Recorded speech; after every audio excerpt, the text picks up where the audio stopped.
about dua, and he was mentioning how he was making dua for a long period of time for a certain matter, and he would find himself crying and being very emotionally connected to it. But whereas now he feels like since the response or the reply in terms of what he's particularly asking for hasn't come to fruition, he's sort of struggling and perhaps even losing hope. So we ask Allah subhanahu wa ta'ala to bless him and to grant what's best for him and to make it easy for him. But we'd also like our Sheikh to answer our question for him. Brother Bilal, what is it that makes you so certain that your dua has not been answered already?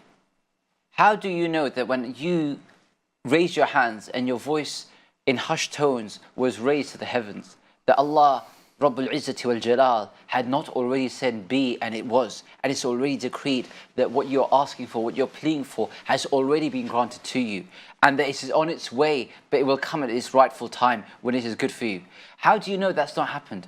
Or that actually if you carry on upon it, then Allah will grant it for you, and that He is actually delaying it because He likes to hear your voice, He likes to hear His beloved servant Bilal's voice, and therefore will answer it?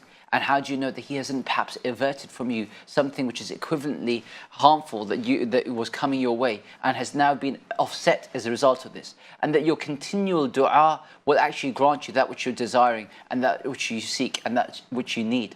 The Prophet ﷺ said, يُسْتَجَابُ لِأَحَدِكُمْ مَا لَمْ يَعْجَلْ مَا لَمْ يَعْجَلْ. The Prophet ﷺ said that each one of you, your dua will be answered so long as you're not hasty. And they said, what is this hastiness, Ya Rasulullah? Explain it to us. And he said, that a person says, قَدْ دَعُوتْ وَدَعُوتْ, I've made dua and I've made dua, فَلَمْ يُسْتَجَبْ لِي, but the dua was not answered. This is something which we cannot have, that sort of su'ul dhan billah, that sort of opinion that Allah will not answer. Be certain that your dua will be answered. The Prophet ﷺ said in a separate hadith, he said that indeed Allah does not answer dua min qalbin ghafilin lahin, from a heart that's heedless or inattentive. Rather, we're meant to make dua وَأَنْتُمْ مُوقِنُونَ بِالْإِجَابَةِ, when you have certainty that your dua will be answered.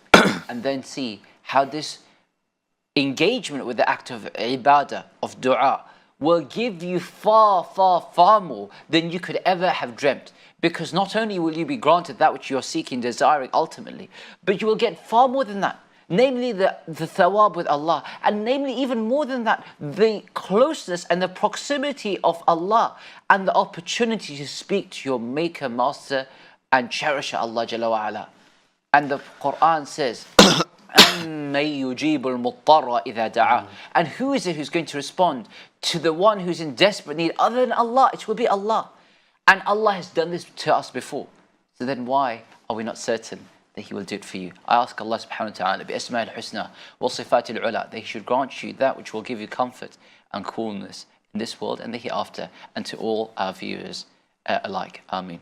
Ameen. Ameen. We ask Allah subhanahu wa ta'ala to make it easy for our brother Bilal, and Jazakumullah khairan for our Sheikh for answering the question. I actually came across this statement from the people of the past, wherein they said that don't let the heavens miss the sound of your voice.